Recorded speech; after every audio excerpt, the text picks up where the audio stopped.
Bab 501. Hahaha. Zeke Williams. Atuana, Anda hanya mencoba membuktikan bahwa keberadaan Anda. Anda hanya mempermalukan diri sendiri dengan melebih-lebihkan hal-hal. Seorang pria dewasa berkeliling tanpa melakukan apa-apa sepanjang hari kecuali menggertakmu melalui segalanya. Kita sedang membicarakan bisnis sekarang, dan kau hanyalah pria tak berguna yang bergantung pada wanitamu. Jadi tutup mulutmu, dan jangan ganggu kami. Zeke Williams terdiam setelah ditertawakan oleh Nancy. Oh tidak. Lihatlah amarahku yang berapi-api. Mengapa saya tiba-tiba memiliki keinginan yang sangat kuat untuk menamparkan wajahnya? Tapi Nancy adalah sepupu Lacey dan teman baik, jadi aku tidak boleh memukulnya. Lutuanan. Aku seharusnya tidak memukulnya. Zeke menekan amarahnya dan menoleh ke Daniel Hinton. Ayah, siapa yang bertanggung jawab atas departemen farmasi di perusahaan kita sekarang? Susan Raynor dan saya mengawasinya, jawab Daniel. Zeke mengangguk dan menyerahkan perjanjian transfer regen parmaseutikal kepada Daniel. Ayah, sepertinya kamu dan Susan harus bekerja lembur dalam beberapa hari mendatang. Mari gabungkan regen parmaseutikal ke dalam Linton Group. Daniel membeku. Apa ini? Dia mengambil perjanjian itu dan melihatnya sekilas. Dia menjadi emosional dan dengan cepat membacanya lagi dengan cermat. Setelah beberapa saat, dia mendongak saat dia gemetar karena kegembiraan. Zeke, kamu benar-benar melakukannya. Ya ampun, kamu serius tadi. Wow, Zeke, kami yang bodoh karena meremehkanmu. Ini luar biasa. Kamu luar biasa. Nancy dan Lacey saling pandang. Omong kosong apa yang dia bicarakan. Lacey mengambil perjanjian itu dan mempelajarinya bersama Nancy. Beberapa saat kemudian, Nancy berseru dengan lesu, ini. Atuana, ini perjanjian transfer untuk regen parmaseutikal. Bagaimana ini mungkin? Ini palsu. Ini pasti palsu. Pria tak berguna ini selalu pandai memalsukan sesuatu.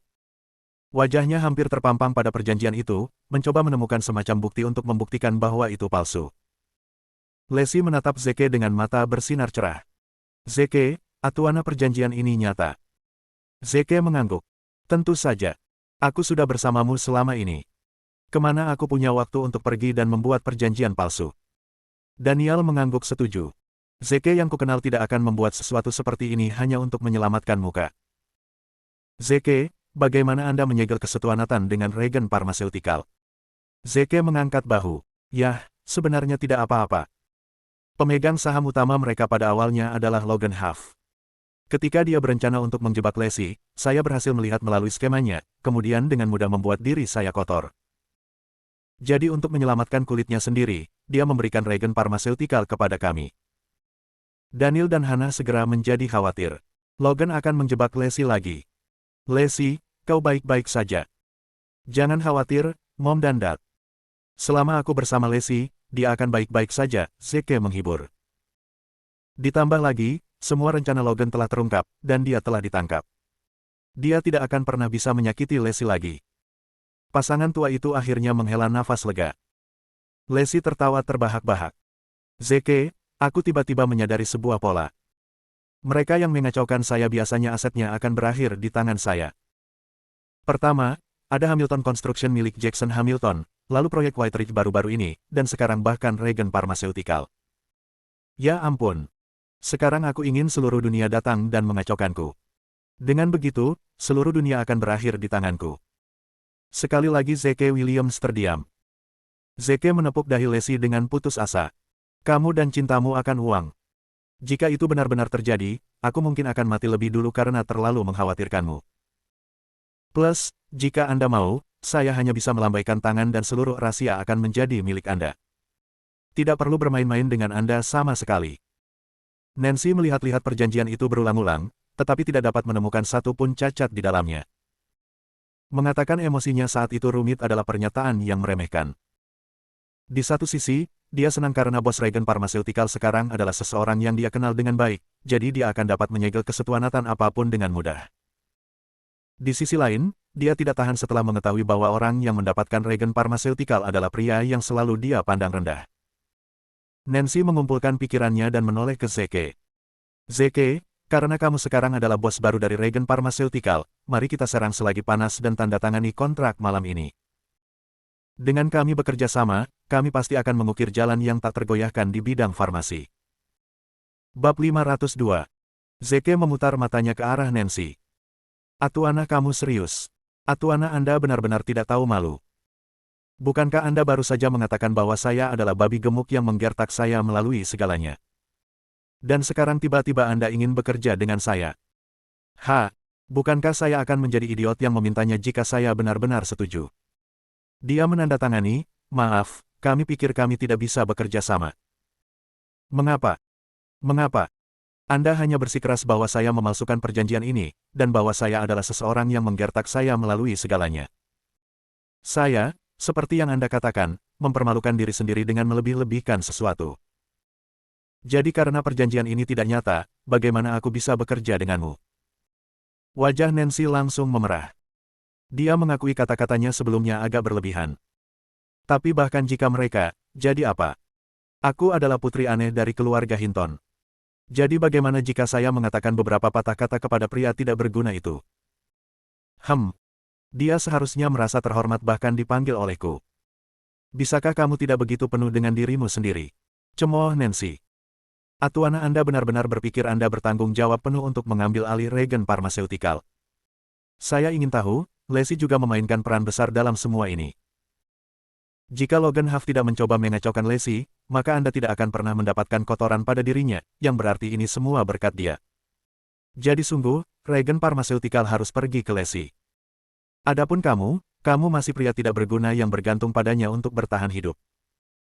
Lacey, minta persetujuannya cepat. Kita tidak akan terkalahkan jika kita bekerja sama. Dan segera, kita bisa menikmati semua gigolo yang kita inginkan. Lacey memukul pantat Nancy dengan putus asa. Apa yang kamu bicarakan? Gigolos. Atuana, kamu tidak menginginkan pahlawanmu lagi. Penyebutan pahlawannya membuat Nancy tegang. Matanya menyapu semua orang dengan mengancam. Aku hanya bercanda. Aku bahkan tidak tahu apa itu gigolo. Jika ada di antara kalian yang mengungkapkan hal ini kepada pahlawanku, maka aku akan membuat kalian semua membayar. Terutama kamu, Zeke. Pastikan ini pergi bersamamu ke kuburan. Zeke menatapnya dengan sedih. Maaf, tapi pahlawan, Anda baru saja menyaksikan Anda ngiler karena gigolo. Lacey kembali ke masalah yang ada dan menatap Zeke dengan memohon. Zeke, bagaimana kalau kita bekerja dengan Nancy? Jika dia tidak menandatangani kontrak, lalu siapa yang tahu apa yang akan dilakukan keluarga Hinton padanya? Dan itu akan menjadi hal yang baik juga. Bukankah lebih baik jika kita menyimpan semuanya di antara kita? Zeke tidak ingin menghabiskan lebih banyak waktu untuk masalah ini. Yang ingin dia lakukan saat itu hanyalah membuat bayi dengan Lacey. Begitu dia benar-benar sadar, jendela kesempatannya akan ditutup. Zeke mengangguk. Atuana, Anda lupa, Lacey. Anda adalah CEO Linton Group, dan saya hanyalah salah satu tenaga penjualan Anda. Anda dapat membuat keputusan Atuana Anda ingin bekerja dengannya. Lacey tersenyum, aku tahu kau orang baik, Zeke. Nancy melompat-lompat kegirangan. Yai, Lacey. Whoopi. Terima kasih atas kemurahanmu.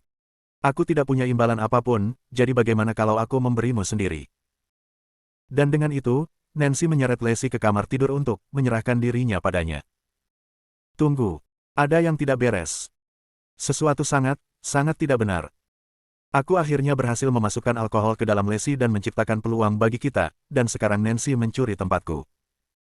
Tunggu saja, Nancy. Sementara itu, di kantor Sekretaris Komite Politik dan Hukum Kota, Harvey semakin marah memikirkannya. Di puncak kemarahannya, dia melemparkan cangkirnya ke lantai. Mug stainless steel menghantam tanah begitu keras sehingga benar-benar berubah bentuk. Harvey mengatupkan giginya. Bloody Zeke Williams. Beraninya dia memintaku untuk meminta maaf padanya di depan umum. Siapa yang memberinya nyali untuk melakukan itu? Tunggu saja. Aku akan memastikan dia membayar harga yang sangat mahal untuk semuanya. Bab 503. Saat itu, seseorang mengetuk pintu. Harvey menjawab datar, masuk. Seorang pria berjas masuk. Dia memperhatikan cangkir stainless steel di lantai dan menggoda, ya ampun. Siapa yang membuat Tuan Hoffman kita marah? Melihat tamu itu, Harvey segera berdiri dan menjadi sangat hormat. Pria yang masuk tidak lain adalah Wilson Wood, sekretaris kota, dan posisi yang lebih tinggi dari miliknya. Seperti yang mereka katakan, itu semua tentang pangkat. Jadi, Setiap kali Harvey Hoffman melihat Wilson Wood, dia harus selalu bersikap sangat hormat dan sopan, jangan sampai dia secara tidak sengaja berada di sisi buruknya.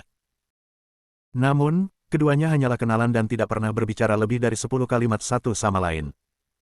Jadi kemunculan Wilson yang tiba-tiba membuat Harvey sangat penasaran. Dia menjernihkan pikirannya dan memberi Wilson senyuman. Tuan Wood, sungguh mengejutkan. Silakan duduk. Lihat aku, bahkan tidak bisa memegang cangkir dengan baik di usia tuaku. Aku akan meminta sekretarisku untuk membersihkannya segera. Wilson hanya tersenyum sebagai jawaban. Harvey menyuruh sekretarisnya masuk untuk membersihkan kekacauannya, lalu menyiapkan 2 cangkir teh untuk mereka. Dia secara pribadi menyajikan secangkir untuk Wilson. Tuan Wood, silakan minum teh. Wilson menyesapnya, lalu menyindir dengan santai. Tuan Hoffman, semua masalah di sini membuat bos kesal. Bos, rasa dingin menjalari tulang punggung Harvey. Tuan Wood, atuana saya salah dengar. Atuana Anda mengatakan. Bos. Kamu tidak salah dengar. Aku baru saja bilang, bos. Ekspresi Harvey segera berubah muram, dan dia buru-buru berlari untuk menutup semua jendela. Dia tidak pernah berharap dia dan Wilson memiliki bos yang sama, atau mereka berasal dari garis yang sama. Posisi Harvey terlalu rendah, jadi dia tidak memiliki izin untuk mengetahui banyak tentang mereka yang ada di barisan.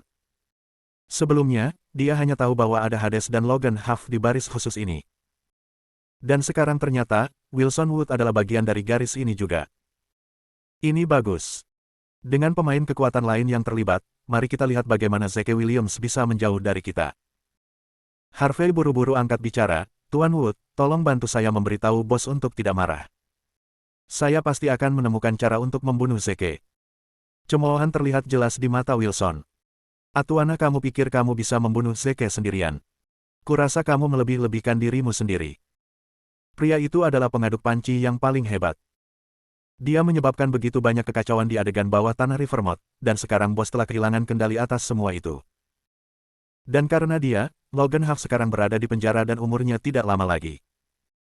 Bahkan organisasi pembunuh Necromancer menjaga jarak dari bos. Semua ini jelas merutuanan provokasi terhadap bos. Dan dia sangat marah. Situasi Rivermouth benar-benar di luar kendali, dan Anda tidak mampu membersihkannya. Harvey berbicara dengan hati-hati. Lalu, apa keinginan bos, Tuan Wood? Wilson menjawab, bos akan mengirim orang-orang dari East End untuk mengurus kekacauan dan mendapatkan kembali kendali atas pasukan dunia bawah dan organisasi pembunuh. Untukmu, hal terpenting yang harus dilakukan sekarang adalah tetap memegang Regen Pharmaceutical. Perusahaan itu menyimpan banyak rahasia bos. Perusahaan itu tidak boleh jatuh ke tangan Zeke Williamson. Harvey langsung mengangguk. Jangan khawatir, Tuan Wood. Saya tidak bisa menjanjikan hal lain, tetapi berpegang pada satu perusahaan farmasi masih bisa dilakukan dengan mudah. Bagus. Jangan mengecewakan kami, jawab Wilson. Kamu bisa datang kepadaku kapan saja jika kamu butuh bantuan. Harvey sangat senang. Dia telah menunggu untuk mendengar hal itu. Terima kasih atas bantuan Anda, Tuan Wood. Wilson segera pergi, meninggalkan Harvey sendirian di kantornya. Dia melihat keluar jendela dan senyum jahat muncul di wajahnya. Mari kita lihat atuana kamu masih bisa menjauh dariku kali ini, Zeke. Anda membuat keributan di Rivermouth, dan sekarang bos memperhatikan Anda. Dia mengirim orang dari East End untuk menjagamu, dan sekarang bahkan sekretaris kota Oakhurst City ada di sudutku. Dengan orang-orang yang datang kepadamu dari segala penjuru, aku benar-benar ragu kamu akan bisa lolos lagi bahkan jika kamu kuat. Bab 504. Keesokan harinya, Lacey berangkat ke Linton Group pagi-pagi sekali. Dia bertanggung jawab atas mata pencaharian lebih dari 1.000 karyawan di perusahaan, dan itu adalah tekanan besar baginya. Di sisi lain, Nancy dan Daniel Hinton menemui Susan Raynor dan mendiskusikan penggabungan Regen Pharmaceutical ke dalam Linton Group. Pada saat yang sama, mereka membicarakan masalah bekerja sama dengan keluarga Hinton. Adapun Hannah Lawson, dia pergi membawa ibunya keluar untuk mencari udara segar. Wanita tua itu sudah bosan karena terkurung dan sudah lama ingin keluar. Dan dengan demikian tugas mengirim Sharon ke taman kanak-kanak secara alami jatuh pada Zeke. Di tengah jalan, Sharon mengambil seekor burung bangau kertas origami dan memberikannya kepada Zeke. Ayah, ini hadiah untukmu. Bangau kertas yang dilipat secara kasar hampir tidak menyerupai bangau dan seukuran tangan, dengan kata-kata, aku mencintaimu, ayah, tertulis di atasnya. Itu sederhana tapi sangat manis. Zeke mengambil bangau di tangannya, dan dia merasa semua hangat dan kabur di dalam. Terima kasih, Sharon. Kenapa kamu tiba-tiba ingin memberi ayah hadiah? Sharon memberi judul pada kepalanya dan menatapnya. Hari ini adalah hari ayah. Selamat hari ayah. Zeke mengacak-acak kepala Sharon. Wow, Sharon tahu semua tentang hari ayah sekarang. Terima kasih, Sharon. Dia kemudian memperhatikan bahwa dia dalam semangat rendah. Sharon, kamu tidak terlihat sangat bahagia. Ayah, aku merindukan Papa Hudson. Dia bilang dia akan datang menemuiku, tapi sudah lama sekali dan dia belum melakukannya. Zeke menghiburnya. Jangan khawatir, Papa Hudsonmu akan segera kembali. Selama kamu bersikap baik, aku bisa berjanji bahwa kamu akan bertemu dengannya sebelum liburan musim panas.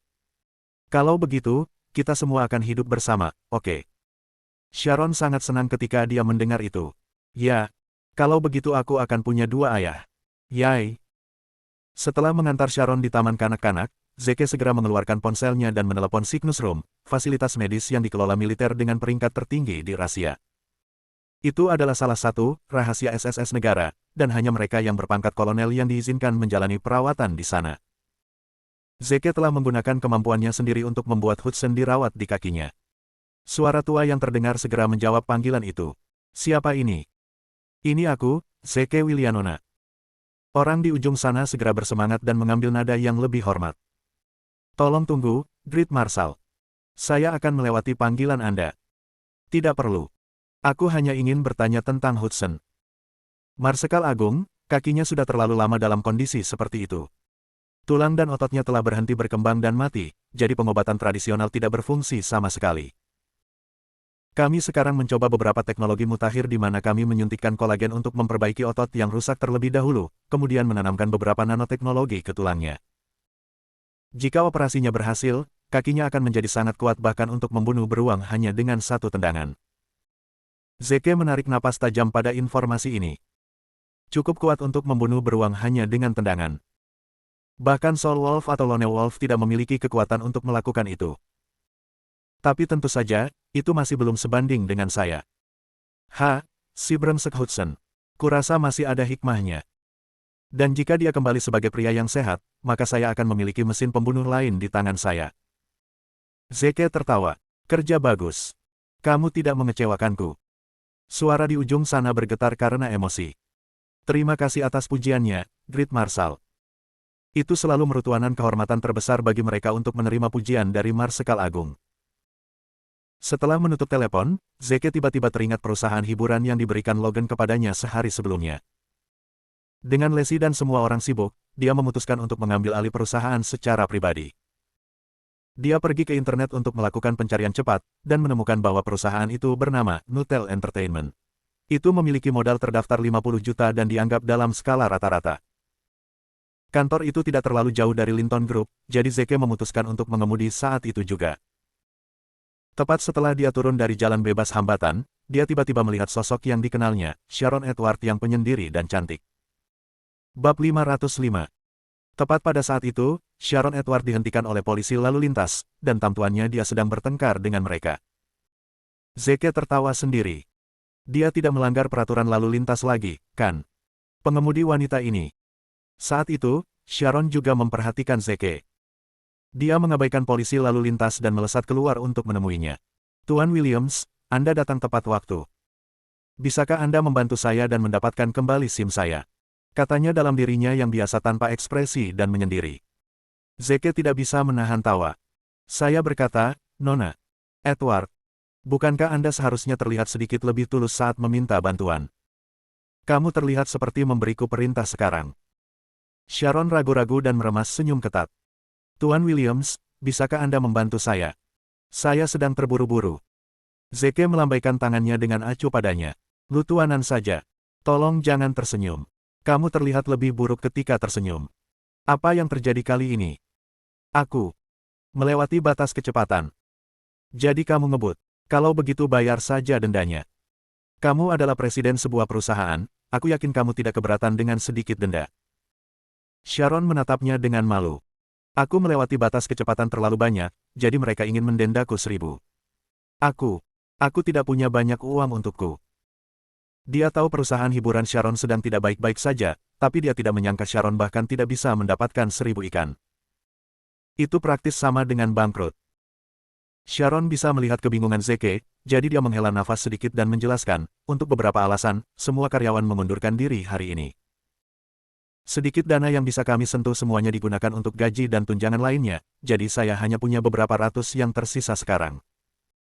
Zeke menghela nafas. Ini benar-benar kisah seorang putri hingga orang miskin. Bahkan jika aku membantumu membayar denda, perusahaanmu masih akan bermasalah. Apa yang akan kamu lakukan tentang itu di masa depan? Sharon menjawab, Atuan Anda tahu Nutel Entertainment. Mereka telah berutang uang kepada saya selama 2-3 bulan terakhir. Saya sedang dalam perjalanan ke sana sekarang. Jika saya bisa mendapatkan uang saya kembali, maka itu akan cukup bagi perusahaan saya untuk bangkit dari abu. Hiburan Nutel. Bukankah itu milikku? Baiklah, ayo pergi. Aku akan pergi bersamamu untuk mengambil uangmu. Anda, seru Sharon terkejut. Itu tidak perlu. Aku tidak ingin membuatmu mendapat masalah. Membuatku dalam masalah. Apa maksudmu? Sharon menarik napas dalam-dalam. Aku akan jujur padamu. Direktur Nutel Entertainment menelepon saya sebelumnya dan memberitahu saya bahwa perusahaan mereka memiliki bos baru.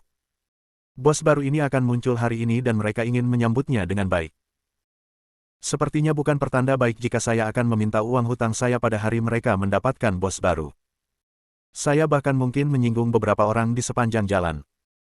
Tetapi direktur mengatakan kepada saya bahwa selama saya membuat bos baru ini bahagia, saya akan bisa mendapatkan uang saya kembali hari ini. Niat sutradara sangat jelas. Dia ingin aku menghibur bos baru ini. Jadi jika saya membawa seorang pria, itu pasti akan membuat mereka kesal. Kemudian, saya tidak hanya tidak akan mendapatkan uang saya kembali, tetapi Anda juga mungkin mendapat masalah. Zeke mengerutkan alisnya erat-erat. Saya bos baru ini, jadi mengapa saya tidak mendengar apapun tentang penyambutan yang agung? Dan mereka bahkan mengatur agar Sharon yang sangat penyendiri ini menghiburku. Sepertinya perusahaan ini memiliki beberapa sisi teduh. Tapi sekarang, ada lebih banyak alasan bagiku untuk pergi. Setidaknya aku harus menyingkirkan beberapa apel busuk. Zeke bertanya, jadi, Anda bersedia berkompromi untuk mendapatkan uang Anda? Anda siap untuk minum-minum dengan bos baru ini dan menghiburnya? Sharon menggelengkan kepalanya. Aku berkompromi untuk uang yang buruk. Tentu saja tidak. Aku sudah memikirkan semuanya. Aku akan bersulam untuknya sekali karena sopan santun. Jika mereka ingin memaksaku minum lebih banyak, maka aku akan memenggal kepala mereka, bahkan jika itu berarti aku tidak mendapatkan uangku dan uangku. Perusahaan bangkrut. Jangan khawatir. Aku ragu segalanya akan sampai ke tahap itu. Mungkin bos baru ini akan menjadi orang yang jujur, dan dia akan berinisiatif untuk melunasi hutangnya padamu, Zeke meyakinkan. Sharon tersenyum pahit. Kau pasti sedang bermimpi. Bisnis hiburan sangat teduh. Semua bos di industri ini mesum, dan satu-satunya yang ada di pikiran mereka adalah kesenangan mereka sendiri. Tidak ada satupun orang baik di antara mereka. Terutama bos baru di Nutel Entertainment ini. Aku pernah mendengar dari orang lain bahwa dia benar-benar slimebak. Dia gemuk, jelek, dan hidungnya besar dan pesek.